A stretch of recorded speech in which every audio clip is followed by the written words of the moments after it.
одоо байгуулах байгууллага маань 2 хавтгайн огтлцлын шулуун. За тэр 2 хавтгайн огтлцолд үүсэж байгаа шулууны байрлалын элементийг олох байгуулалт хийх гэж байна. Тэгэхээр өмнө ашигласан цаасан дээрээ давхар ашиглаад өнгийг нөрчлээ.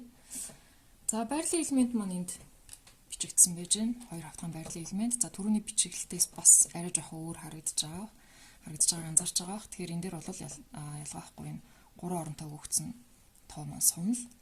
За унлын чиглэл болон унлын өнцгийг өгсөн байна. За эхний хавтгай маань 322 хэмээр сунаад баруун урагшаага 65 хэмээн уналтай гэж байна. Тэгэхээр зэрэг энэ хавтгайгаа эхлээ байгуулъя. Тэгэхээр энд бол 315 байгаа учраас 320 322 гэсэн сунлаа энд бид нар олчлоо. 322. За хой зүг эргүүлээд хой зүгтээгээ давхцуулснаар одоо экваторынхаа дагуу баруун урагшаа 65 хэмээн унлаа болно. За 10 20 30 40 50 60 65. За 65 градус дээр бид нар унлын өнцгөө олчлоо. Одоо эндээсээ их тойргоо байгуулъя.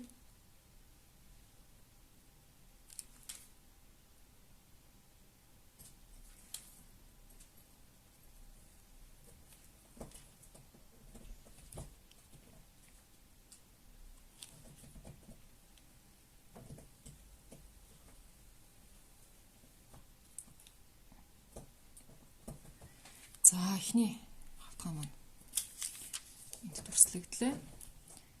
65 хэмээр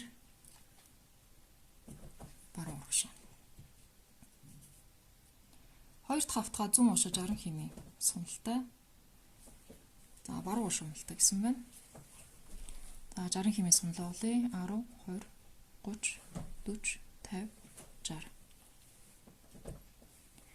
За эндээсээ бас адилхан хоош нь эргүүлээд хой зүгтээгээ давхцуулснаар одоо бол унлаа болно. За унал маань 70 градус гэж байгаа учраас энд тийм ээ 90 80 78 градусын өнцөг энд олдож байна. Их тойргоо байгуулъя.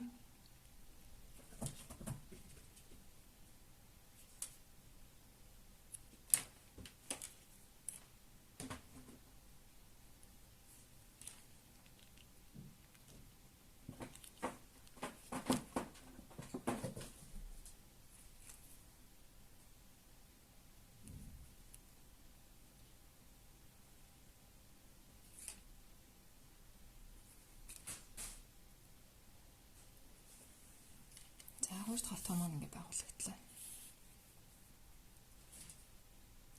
За эндээс бид нар хавтгайгаа төсөөлөн бодох юм бол эхний хавтгай маань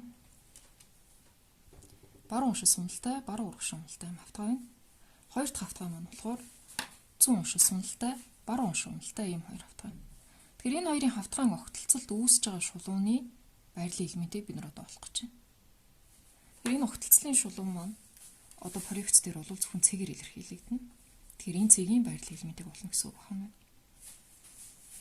За хэдийгээр ганцхан цэгээр зурагдж байгаа боловч бид нар энэ цэгээс байрлалын элементийг нь олох боломжтойгоор стереографийн проекц бол маш их давуу талтай байдаг.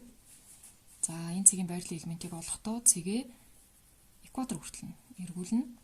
За эргүүлээд эндээс одоо унлын өнцгөө хэмжээ 10 20 30 40 50 60 62 хэмнэ. За би унлын өнцөг гэж дандаа сольж хэлээд байна. Хазаалтын өнцөг шүү. Планж 32 62 10 20 30 40 50 60 62 За тэгээд анхдагч тойрог дээрээ экваторын шулууныг тэмдэглэж байна. За экваторын шулууныг тэмдэглээд кальтын цаас болон торныхоо хойд зүгийг давхцуулснаар одоо анхдагч тойргийн дагуу сунлын азимуттай болно гэсэн үг байна. Тэгэхээр энэ экваторын тэмдэглэсэн цэг маань хэдийн хэмээн сунлыг зааж байгааг бид нар олно гэсэн үг. Тэгэхээр энд 270 байгаа, 260, 262, 64 гэсэн үг юм тийм ээ. За тренд нь 264 хэм. За ингэ болчлоо.